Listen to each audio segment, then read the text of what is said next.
Hi there, and welcome to episode 28 of the Mini Sculpting Super Show. I'm your host, Tom Mason, and this episode is a bit of a Christmas present to myself. It's an episode that I've wanted to do for a long time, and so have many of my patrons. They voted on it time after time, but it always barely gets beaten out by something else, and that is sculpting bags and pouches. Now, the reason I wanted to do this one for so long is it's a really great detail, very versatile detail, to add a cool looking mundane object to your figure that just helps fill some void. It gives it a little bit of extra detail, but it's a very easy element to paint and to include on your figure. It can be used for things like just to kind of clog up some undercuts. You can throw a little patch in somewhere, or maybe you've just got a belt that looks really barren. You can throw it on there or on the pants, just stuff like that. So it's actually very easy to sculpt and make look interesting too, in very little time. So with that, I'd like to thank all my patrons for helping support the show and choosing this topic. And if you'd like to help support the show, you can check out the description below, head on over there, and join the community. All right, now let's get on to the tutorial. The Mini Sculpting Super Show is powered in part by Sculptomo Toys. See everything they have to offer at sculptomotoys.com.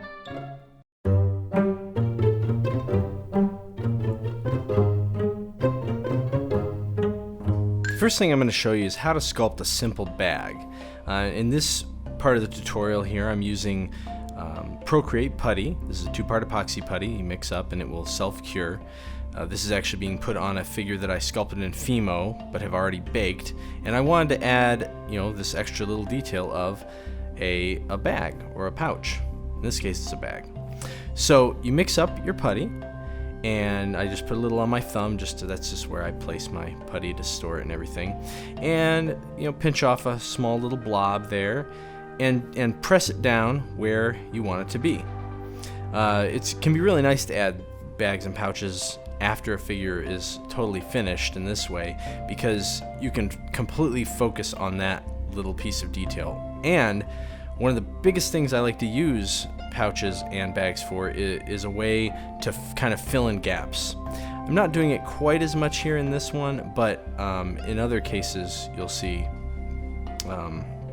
they can be used to great effect in order to fill an area where you might have an unwanted undercut and whatnot. And in that case, if that's your purpose, it's even more important and helpful to add it after the fact, or when the rest of the piece is set up and cured or hardened. So as far as bags go, there's actually not a lot to them. You really just kind of need to make a bit of a teardrop shape, and as you saw, I pressed it on with the clay shaper and then I trimmed it a little further down into shape because there was a little too much material on there with the scalpel. Then I kind of started to pinch a little bit of the top and bring it down to kind of create the opening of the bag or the sack that might be draping over as it's tied into this guy's little rope belt. Another way you can do it here is you can add on, I realized there wasn't quite enough material, so I just actually added on a tiny little bit of putty on top of it, and that is creating that same shape. Once that's on there, you just kind of pull it and push it into shape, and then I'll end up taking my small burnisher and kind of pressing up into it to create the look of the opening. But the key with bags and sacks like this is to just make sure that you give a nice teardrop shape. You really want to give the sense that they're, especially if something's in it, if it's not just being full, but you want it to be kind of pulled down to the ground by gravity.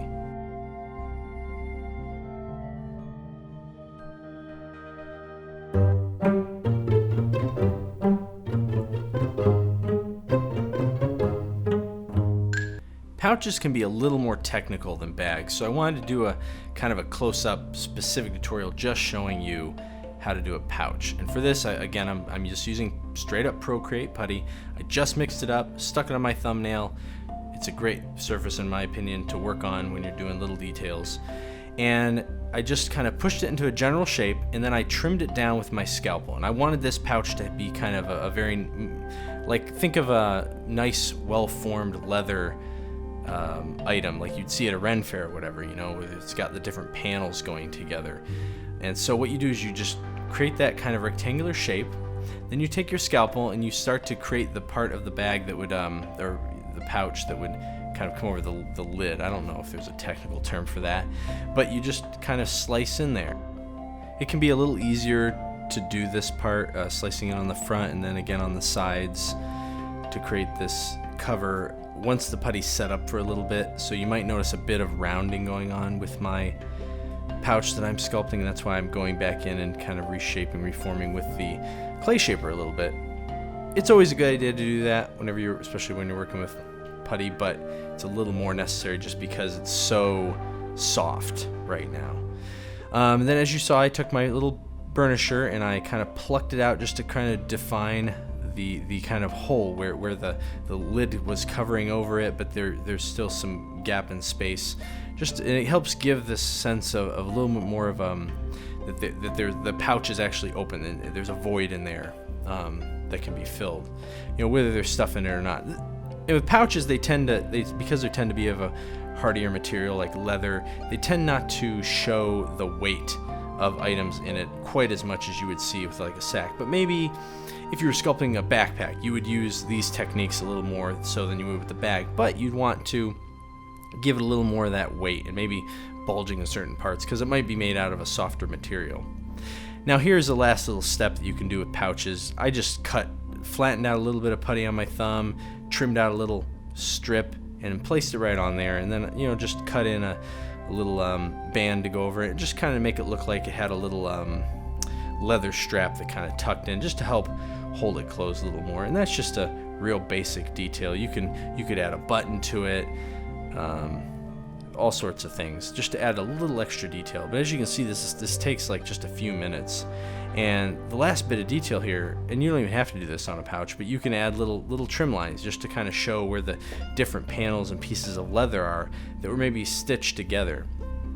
And the more detail like that you put in, the nicer the pouch looks. You can make the character seem a little fancier and nicer. The coolest thing about doing a patch this way on your thumb is you can just sculpt these all day and then stick them, once they harden, stick them on your miniature when you're all done. So now let's put this sculpting pouches into practice on an actual figure.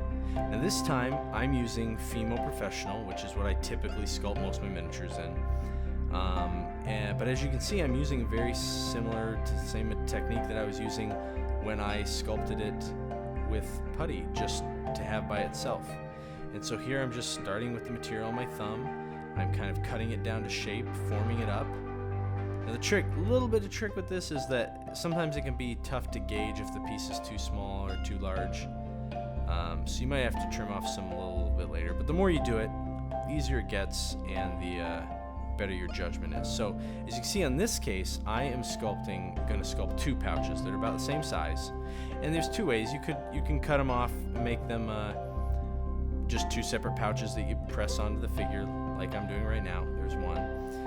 Or you can put on a longer triangle and then just cut it in the middle.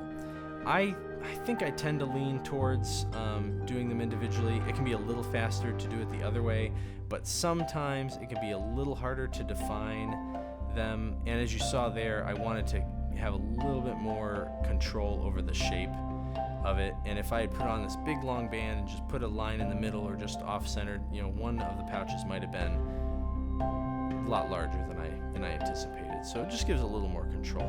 But in this case, I just got the basic shape down and then I placed them on. I didn't sculpt the entire thing, and that's because this stuff will never cure until you bake it. So I wanted to make sure everything was on the miniature before I started spending tons of time putting in lots of detail, and just to have it get ruined as I tried to pull it off of my thumb.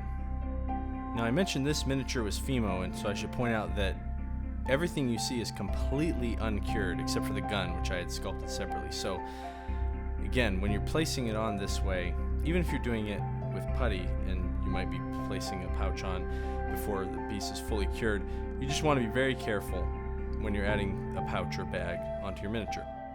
Now this time I'm approaching the cover on the pouch in a slightly different way.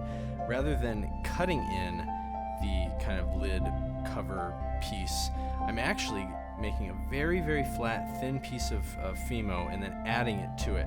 And that's just, I like to do that whenever I can, and it works very well, especially when you're sculpting in polyclay, because it just adds a little bit more definition. Just by placing that piece on right away, you get some more depth and definition in the thing you're sculpting than you would if you were cutting it in.